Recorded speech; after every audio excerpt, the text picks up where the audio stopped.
అధికారుల మీద దాడిని ఎవరైనా ప్రభుత్వంలో ఉన్నోళ్ళు కానీ ప్రజాప్రతినిధులు కానీ ఎవరైనా సమర్థిస్తారా? మీడియా మిత్రులుగా మీరు సమర్థిస్తారా? ఇవాళ భూసేకరణ చేయాలన్నా వద్దా అనేది ఒక అంశం. భూసేకరణ విషయంలో బీఆర్ఎస్కి ఏం అభిప్రాయం ఉన్నా వాళ్ళు చెప్పొచ్చు. అక్కడ భూమి కోల్పోతున్న వాళ్ళు నిరసన తెలపడానికి కూడా వాళ్ళు నిరసన తెలపొచ్చు, తప్పులేదు. కానీ అధికారుల మీద పాశవికంగా దాడి చేసి వాళ్ళని చంపాలనే ప్రయత్నం చేయడాన్ని ఏ రకంగా బీఆర్ఎస్ సమర్థించుకుంటుంది? అంటే ఈ సంస్కృతి రేపొద్దుగాలి ఇదే దాడి బీఆర్ఎస్ నాయకుల మీద జరిగిందనుకో, ఒక ఊరిలో వెళ్ళినప్పుడు అంతకంటే ముందు మాకు అన్యాయం చేశారు కాబట్టి ఇప్పుడు మిమ్మల్ని దాడులు చేస్తామని అన్నారు అనుకో, ఆ దాడులను కూడా బీఆర్ఎస్ వాళ్ళు సమర్థిస్తారా? ఖచ్చితంగా ఈ దాడులను తీవ్రంగా ఖండించాల్సిన అవసరం ఉంది. దాడులు చేసిన వాళ్ళు, దాడులను ప్రోత్సహించిన వాళ్ళ పట్ల రాష్ట్ర ప్రభుత్వం కఠినంగా వ్యవహరిస్తుంది. ఎంత వారులున్నా, ఎంత పెద్దోళ్ళున్నా ఊచలు లెక్కబెట్టక తప్పదు. ఎందుకంటే అధికారుల మీద దాడులు చేస్తే చూసుకుంటూ రాష్ట్ర ప్రభుత్వం ఊరుకోదు.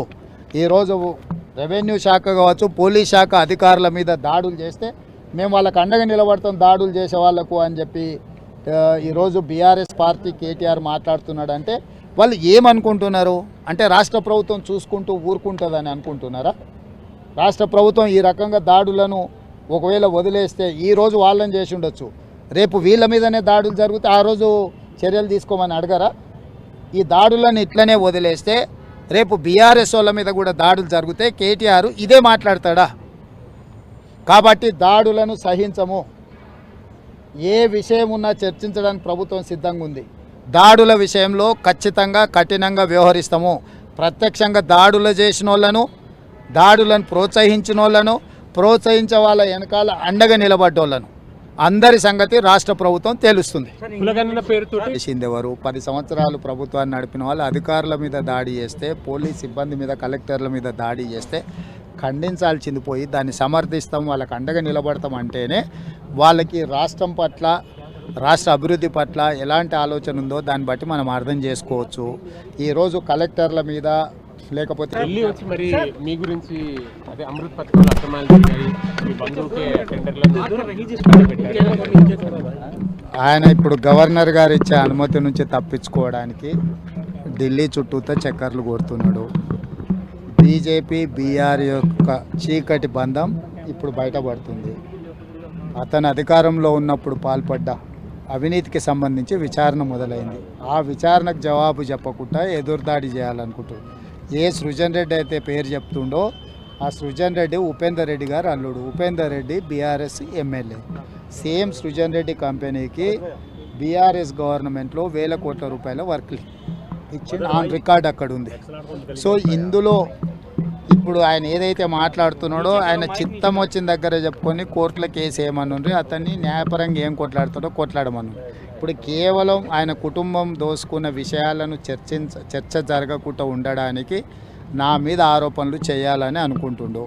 తెలంగాణ రాష్ట్రంలో, ఆంధ్రప్రదేశ్లో ఏ రెడ్డి అయినా నాకు ఏదో రకంగా దూర బంధువు, దగ్గర బంధువు అవుతాడు. రెడ్డిలు అయినంత మాత్రాన నా బంధువులను లేకపోతే నేను వర్కులు ఇచ్చినాను, ఇప్పుడు అతను చెప్తున్నట్టు ఆ టెండర్లా లేదనుంటే అతను లీగల్ ఫైట్ చేయనియన్రి, ఎవరైతే అంటున్నారు. రెండవది, బీజేపీ పెద్ద అవినీతి పార్టీ, బీజేపీనే అంతం చేస్తామని చెప్పిన కేటీఆర్ బీఆర్ఎస్ ఇప్పుడు సేమ్ అదే బీజేపీ వాళ్ళ దగ్గరికి వెళ్ళి మేము లెటర్లు ఇస్తున్నామని అంటున్నారు. దీన్ని ఎట్లా అర్థం చేసుకోవాలి? మహారాష్ట్రలో ఇప్పుడు ఎవరిని గెలిపించాలనో ఎవరిని ఓడించాలనో చెప్పట్లేదు. గెలిపించేది చెప్పకపోయినా ఓడించేటోళ్ళ గురించి మాట్లాడాలి కదా. అదే కదా, 6 గ్యారెంటీలు మీరు అమలు చేయలేదు, కాంగ్రెస్ కోట్ వేయద్దు అంటున్నాడు. అంటే ఎవరికి వేయాలి? మోడీకి ఏమనే కదా. ఇప్పుడు మొదట్లో వాళ్ళు అధికారం కోల్పోయినారు, రెండవసారి డిపాజిట్లు కోల్పోయినారు, మూడవసారి మెదడు కూడా కోల్పోయినారు. దీంతో వాళ్ళకున్న మెదడు కూడా కోల్పోయిన పరిస్థితులు ఉన్నాయి. వాళ్ళని చూసి జాలిపడడం తప్ప వాళ్ళ గురించి ఇంకా మనం చర్చించుకోవడం వల్ల పెద్ద ప్రయోజనం లేదు.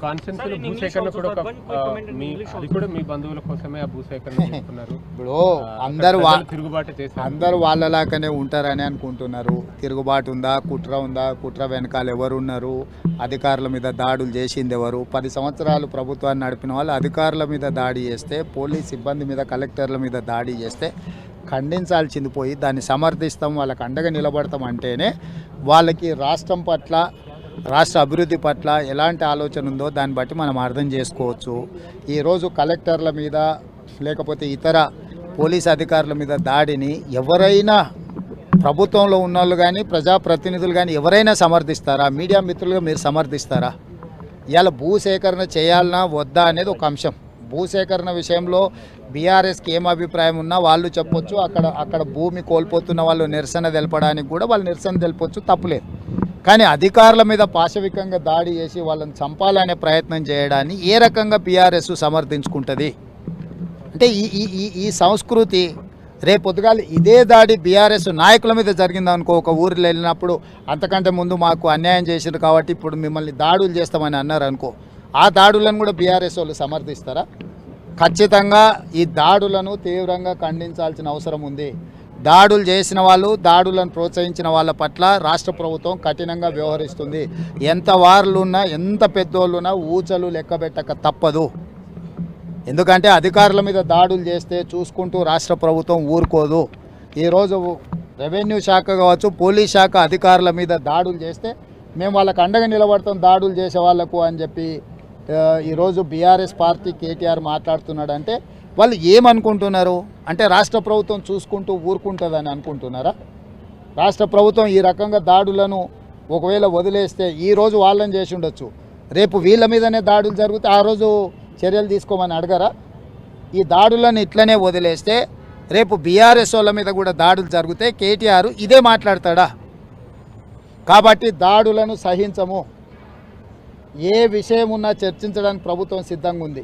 దాడుల విషయంలో ఖచ్చితంగా కఠినంగా వ్యవహరిస్తాము. ప్రత్యక్షంగా దాడులు చేసిన వాళ్ళను, దాడులను ప్రోత్సహించిన వాళ్ళను, ప్రోత్సహించే వాళ్ళ వెనకాల అండగా నిలబడ్డోళ్ళను అందరి సంగతి రాష్ట్ర ప్రభుత్వం తెలుస్తుంది. ఢిల్లీ వచ్చి మరి మీ గురించి అదే అమృత్ పథకాలు అక్రమాలు జరిగాయి, మీ బంధువుకే టెండర్లను ఆయన ఇప్పుడు గవర్నర్ గారు ఇచ్చే అనుమతి నుంచి తప్పించుకోవడానికి ఢిల్లీ చుట్టూతో చక్కర్లు కొడుతున్నాడు.